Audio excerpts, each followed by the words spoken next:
Hey guys, so I just finished watching Indiana Jones and the Dial of Destiny in cinema. Literally just came from the cinema. Um, why the heck is this movie flopping? I don't understand. Is it because it's been too long so the actual Indiana Jones fans aren't watching it? Or what's going on? What the heck? I mean, yeah, is it a Indiana Jones 1 style movie we're watching? No. Is it an Indiana Jones 4 style movie? No. It's not. It's actually a progressive style movie.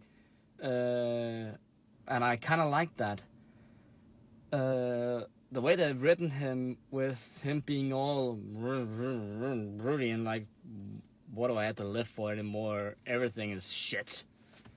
In the start, it's like, are we doing that again? But it's better written, I would say. Mads Mikkelsen, Danish actor, does a phenomenal job as the bad guy. Phenomenal. Though there is one beef I have.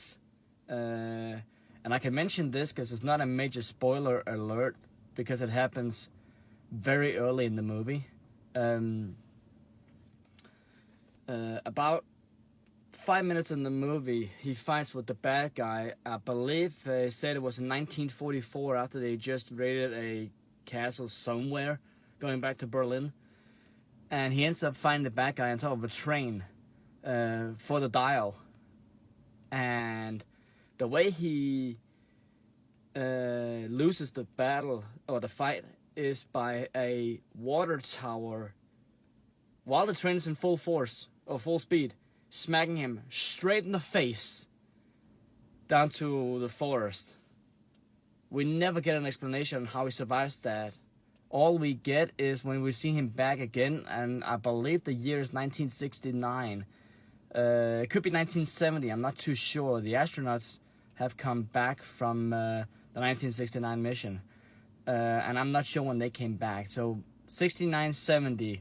Don't quote me on that one. I'm not that kind of a history buff. All we see, the remnants of him is that he has a scar that goes like this, like he's been hit in the face with a round cylindrical object, which he was. That's it. We don't get any other information, and that's not even one that they point out. That's just one that you see on him. But we don't get any other information on how he survived that hit that would kill a person, full out. You hit a metal pipe at a train going even 50 kilometers an hour back in 1944, you're gonna get either a major concussion, you're definitely gonna get knocked out, or an open cranium, which is gonna kill you if you land in the forest. So that part, I'm kind of like, they should have done a better explanation on that one, for sure. Other than that, I find the movie is very well paced. You do have a character that is a little bit annoying. That's the female character. I haven't seen the trailer for this movie, so I don't know if she's in the trailer. I'm assuming she's in the trailer. I don't know if her relation with Indy is said in the trailer. I'm kind of assuming so I'm going to go ahead and say that, because I'm not sure that would be a spoiler. But his goddaughter, Helena. Yeah, I think it's Helena or Helena. Yeah, Helena. Helena, yeah. In the start, well, the first half of the movie, she's pretty freaking annoying, because she tries to gain Indy's trust and then kind of betrays him several times, because all she is doing is stealing, trying to steal the dial to sell it. Says she's only in it for the money. Spoiler alert, that's not true. Not that was much of a spoiler alert, because you read that instantly. Well, not instantly, but you read that fast. The special effects are good, I would say. If people complain about how he looks in the start of the movie in 1944, that's good CG. That's good face replacement, I would say. On par with some other high budget, good CGI face replacement. Like for example, Samuel Jackson in the Marvel universe when they did his face replacement for younger. That was good.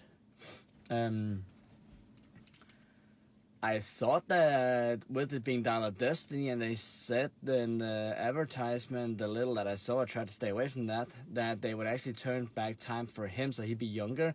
Thankfully, that's not the case. I like how that whole thing went. Was it a little bit on the ridiculous part? Yes, but that's the point with Indiana Jones, is that it starts off with a lot of, what do you call it? A lot of the plot is sort of history related, with some facts being pointed out here and there, and then it goes ridiculous. That's always been Indiana Jones. Always. I don't know why people think that's bad. That's always been Indiana Jones. Was the Kingdom of the Crystal Skull a little bit too on the ridiculous part? Yes, but that's also because it didn't fit what we know of Indiana Jones. But this fits 100%.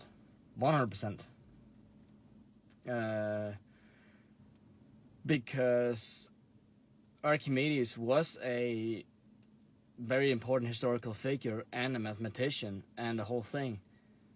Now, of course, I don't believe he tried to invent anything in this style, but it wouldn't be put past him considering what else he tried to invent.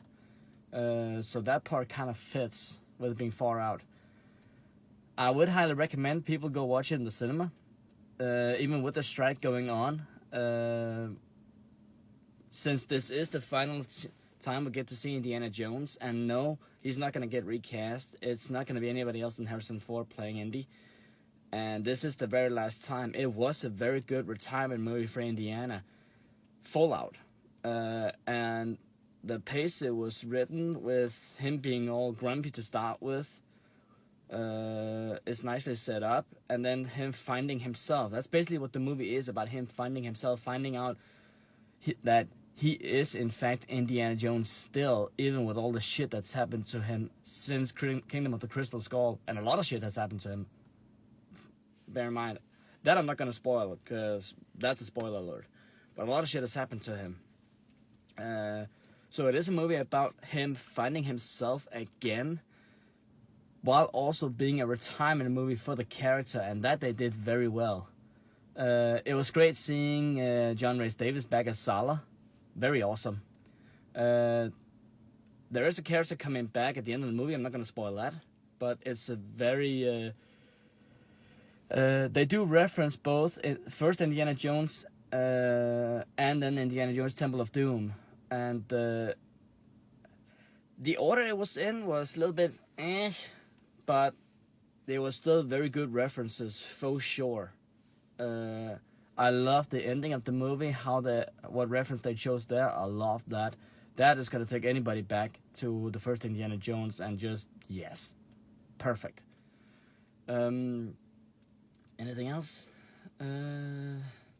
Nothing really screamed out, why the frick did they do that at all. And we went back to our good old enemies, the Nazis, which we all love watching Indy kick ass. All the time. Sign me up. Which is also what I did, obviously. But yeah, Indiana Jones, Dial of Destiny. Go watch it in the cinema. Go support Harrison Ford as his final outing as Indiana Jones. You won't be disappointed. At all. Especially if you're an old Indiana Jones fan. You won't be disappointed. Thanks, guys. Thanks for tuning in. I'll see you in the next review or the next video.